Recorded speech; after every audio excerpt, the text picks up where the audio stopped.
What's happening, everybody? This is a Spice King update. I know I haven't talked to you guys in a long time, personally, one-on-one, since December. So let me give you an abbreviated version of what the hell is going on with Spice King, y'all. First of all, when I started off on YouTube in around 2011, wasn't that many people doing recipe videos like that. I was the first one to make the how to make Jamaican beef patty videos. I was the first one making the oxtail, the curry chicken, all the ethnic foods like they're so popular now. That was me. And I was, I did it with a lot of swag, wearing sunglasses, wearing the jewelry, making the soul music, a lot of people, and starting a business on YouTube, selling the spices. A lot of people copied and emulated. A lot of people copied my recipes and, you know, became exceptionally popular, but I was one of the trendsetters online, and it was very difficult. I had people, who you think you are? You need to go out there and get a job. You ain't nobody. Nobody want to watch your black food. Nobody care about African American, cuisine. All of the stuff I was hearing, and back then they tried to shut me down too, and say, hey, you're not good enough. You're not gonna get in those stores. I got my first internship at Food Network when I was at the best culinary school in the world, the Culinary Institute of America. And I had people saying, you don't need to go to no culinary school. You ain't even gonna get into culinary school because you can't, you making all that black food and don't nobody care about it. I heard it all. But not only did I go to culinary school and had reached the top of the top, I got put in newspapers and, you know, articles. I won top two and between 1 and 2 in every competition we ever entered with my homie Freddie Famble. We were competitors. We won, and we excelled at culinary school. And not only that, I got my internship at Food Network. I was one of the first black interns they had in 15 years. And every time I cooked, the presidents would come out, oh, who made this? This is amazing. Oh, years later, oh man, can we get that recipe for such and such? So listen, and from there I got to work all over the world. I worked in Dubai. I got to cook for the royal family members. I got to cook in Japan, all over in Greece, China with Chef Matthew Owner at Michelin star restaurants.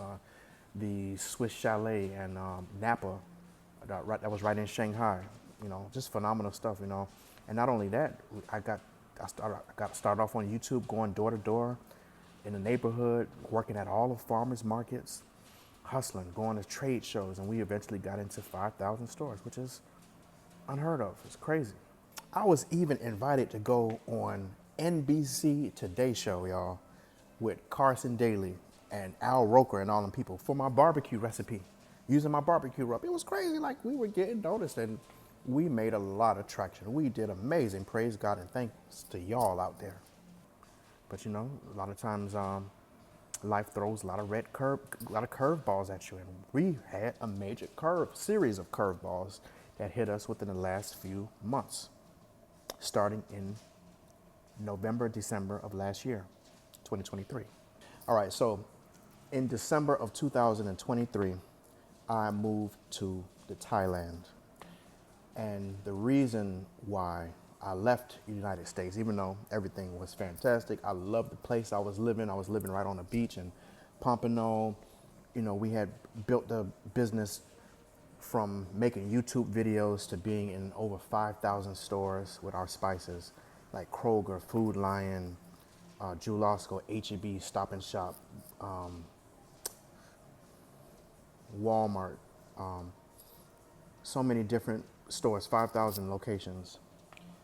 We had something come at us left field. So in retail, there are things called chargebacks. As a small manufacturer, we are responsible for everything, the good, the bad, and the ugly, everything. And there was a company, UNFI, I'll just say their names because I'm going through it with them.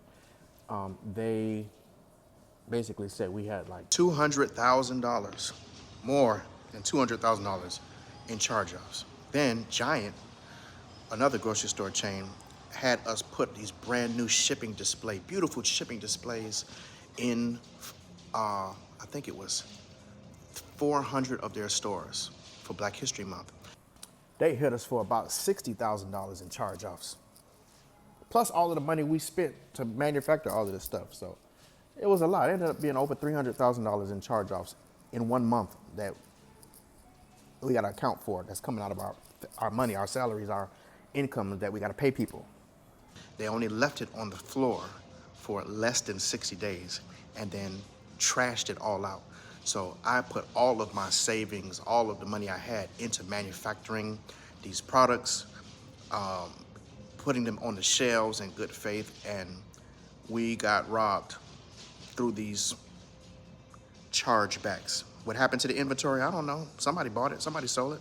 You know, there's hundreds of thousands of households all over the country and all over the world that have my spices in their cabinets. But did we get paid for that stuff? No, we got charge-offs. Charge-offs means that product that they ordered, that they left in the warehouse and did not move or did not sell. And when it came time for the expiration date, they said, "Hey, you're responsible for all of this merchandise," and they ended up taking all of that money out of our receivables. So that means I can't pay my manufacturers. I got to find ways of paying my employees, but yet the stores were steady ordering. So UNFI put me in a tremendous hole with the charge-offs, and also manufacturing costs were very high. Everything was being made in the States, and I felt like I was being taken advantage of in many different ways. And the one thing that I'm not going to do is quit. What's not okay is to quit, because once you quit, that's it. And guess what?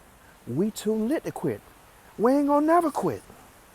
So I looked at my surroundings and I said, well, what am I willing to give up to be successful? What am I willing to do to be successful? And I said, hey man, if I got to start over from scratch, that's what I'm gonna do. So I said, well, I'm getting rid of all this material stuff, all this houses and all of that. Where I was living, my car, I sold everything. Clothes, car, the place I was living, I got rid of everything. And I said, well, I'm gonna go to Thailand. And my goal for coming to Thailand was to find a way to survive. So I made up in my head, I was like, I'm gonna go to Thailand, and I prayed about it, and I'm gonna find new manufacturing, and I'm gonna start over. I'm gonna start over bigger and better. I'm gonna revamp all of my spice formulas. You know, my spices are famous, they're magnificent, but guess what? Since I came to Thailand and I have access to all of the farms where they're actually growing, there's mosquitoes bothering me, y'all. I have access to where they're actually growing all the herbs fresh, and I can grab them, I can smell them, I can taste them. I have the best ingredients in the world here, free of all of the contaminants and extra pesticides and all of the other foolishness that we're accustomed to in the States. And I said, you know what, I'm gonna start over. So I ripped up all my old spice formulations and I started over. I rebuilt everything. Listen, my new spices are so good that you can put them in hot water and they will taste like a meal. They are phenomenal. I recalibrated all of the formulas. I revamped the appearance of all of our products so that they'll stand out on the shelf. And I even went a step further. So I'm now coming out with brand new chips, plantain chips. We have 5 flavors. We have Jamaican jerk ranch, Jamaican oxtail, Jamaican curry chicken, spicy lemon pepper, and garlic truffle butter. They're phenomenal on the plantain chips. And I'm having those done, grown and processed in Ecuador. No pesticides, just pure rainwater coming down and nurturing the plantains, and it's just phenomenal, absolutely delicious. And that's not all. I'm also coming out with 2 new perfumes. I have an Imperial Gold, which is a mixture of oud, sandalwood, Palo Santo, magnolia, leech, rose, lots of different notes. And I also have the world's first cannabis-inspired perfume called Imperial Kush, where we take all the beautiful notes that I just mentioned, plus more, and then put a top layer of Kush. So when you smell it, you smell that piney, earthy, greeny flavor. And of course, true to form, we have jingles and songs for each of the products. And I'm really excited about it. So the moral of the story is, I'm not giving up. I'm not letting nobody stop me. I don't care what's going on. I'm going to pray about it, and I'm going to find a way to persevere and give you guys the best products I possibly can. And I'm getting better and better, bigger and better. We ain't letting nobody stop us. One monkey don't stop no show. And this is an entrepreneurial lesson where stuff comes at you left field. And, you know, I've heard a lot of emails. Yo, Spice King, we went to your website and all the products are sold out. Yeah. Hey, we're in the grocery stores. We don't see the products. Yeah, 'cause I'm starting over. I'm getting everything revamped, redone. Look how beautiful the products look. You know, we have so many new flavors like for the spices, we have garlic butter all-purpose. We have a new reformatted smokehouse barbecue butter rub that's amazing. We have a steakhouse grilling seasoning with all of the flame broiled taste. We have a citrus herb butter seafood. I have a brand new buttery fried chicken seasoning. I have a Cajun butter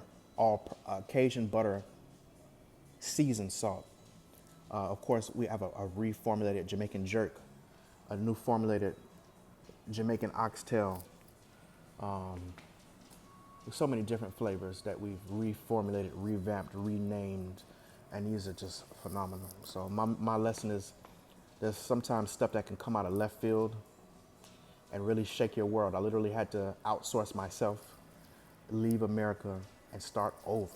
New everything, corporate structures, everything, because people are trying to shut me down, and it's not fair because I'm a black-owned small business, and every dime we get, we invest back into the company through marketing and through manufacturing, you know, and we were doing excellent. It's unheard of for a small black business like mine to be in 5,000 stores.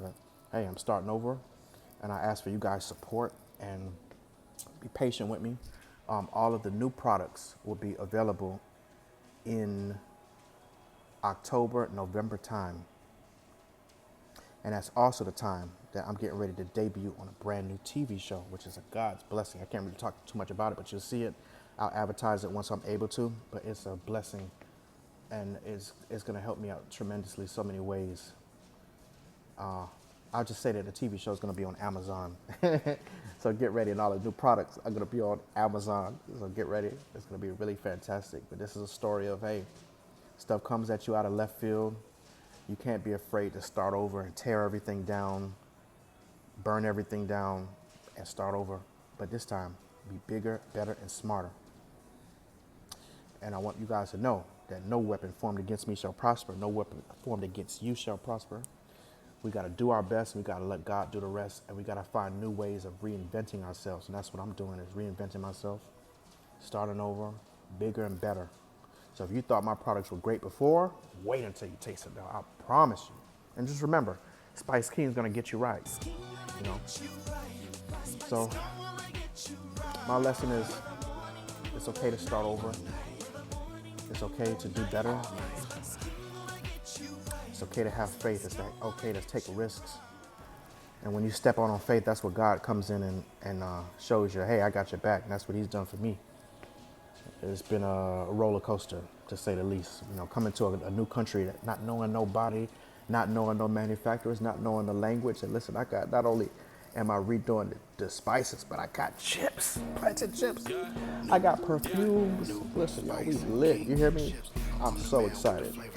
And I'm encouraged. And I want to thank you guys for supporting me all these years. And I'm just getting bigger and better and stronger for you guys. I can't wait for you to taste the new products. I really love them. So much love. This is an update from the Spice King out here in Thailand. I've been doing a restaurant review page called Spice King Eats on YouTube and on Instagram and on Facebook. You can search that and see that, you know, we have lots of people of color out here in Thailand, people of all nationalities, all kind of different meals and foods, and I'm exploring them all from Iranian to Jamaican to Ethiopian to Thai to Greek to Israeli to Lebanese, you know, I'm Indian. I'm hitting up all the restaurants.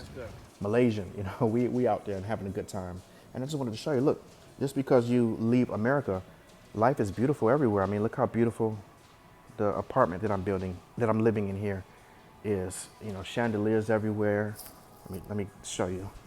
You know, and my rent here is only $450 a month. So I'm able to use all of my Look, I got peacocks, my favorite birds. You know, I've been blessed, you know. By no means am I, you know, suffering from starting over. You know, God has blessed me. And not only am I being blessed, but I have all of the luxuries of America, but at a fraction of the cost. So you don't have to sacrifice quality when you take risks and you start over. In fact, sometimes the risks that you take can be the best blessings. Oh, let me show you outside. It's beautiful here. I'll show you outside the pool before they turn off lights. Don't you just love the green floors and the chandeliers everywhere? I love it. This is exactly how Spice King should live. And did I mention that it's only $450 a month? Yeah, that part. But look at the pool, it's beautiful. You got water slides, lanterns, breezes. You know, when I was in America living like this, you're spending $10,000 a month minimum. And that's not including your car and insurance and food. And, you know, look at the doors opening up. It's just great. So that's the Spice King update. Starting over, coming out bigger, stronger, better. No weapon formed against us shall prosper. And that's where I've been. And that's why I've been quiet, because I've been grinding and hustling and starting over and making everything new and better. I love you guys. Thanks for rocking with me all these years. And look out for the new Spice King that's going to debut in October and November. Love and greetings from Thailand. Spice King gonna get you right. I ain't better cooking. See y'all later.